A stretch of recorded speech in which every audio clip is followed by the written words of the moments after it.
Bonjour, ici Stéphanie Rieder. Je prie que Dieu te bénisse alors que nous méditons ensemble l'Évangile du jour. Notre lecture aujourd'hui nous conduit dans l'Évangile de Matthieu au chapitre 6 au verset 1, 5 et 6. Gardez-vous de pratiquer votre justice devant les hommes pour en être vus. Autrement, vous n'aurez point de récompense auprès de votre Père qui est dans les cieux.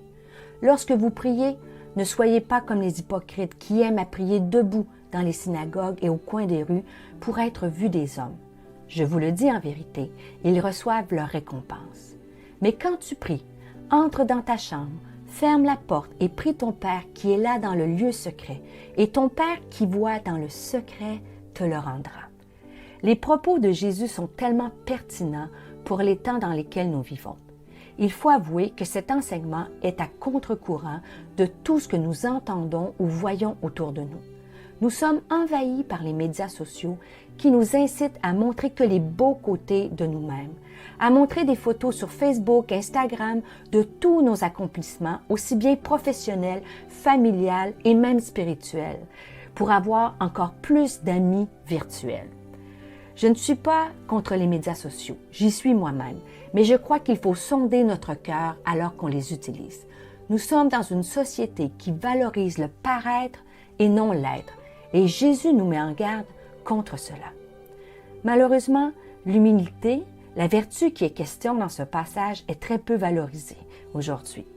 Pour beaucoup, être humble est synonyme d'être faible ou caractérise une personne qui n'a pas confiance en elle, et pourtant c'est tout le contraire.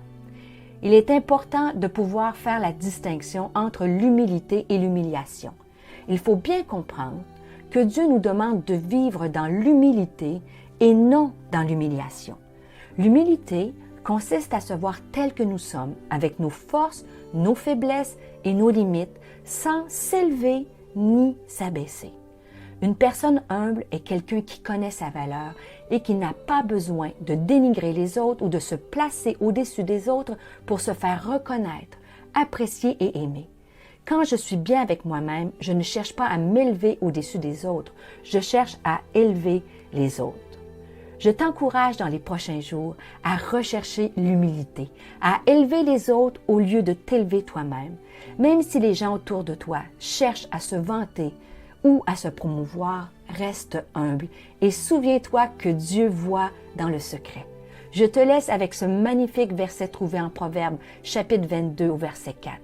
Le fruit de l'humilité, de la crainte de l'Éternel, c'est la richesse, la gloire et la vie. N'oublie jamais que l'humilité précède la gloire. Je te souhaite une excellente journée. Si cette méditation t'a encouragé, pense à la partager autour de toi. Pour nous retrouver chaque jour, abonne-toi et active la cloche.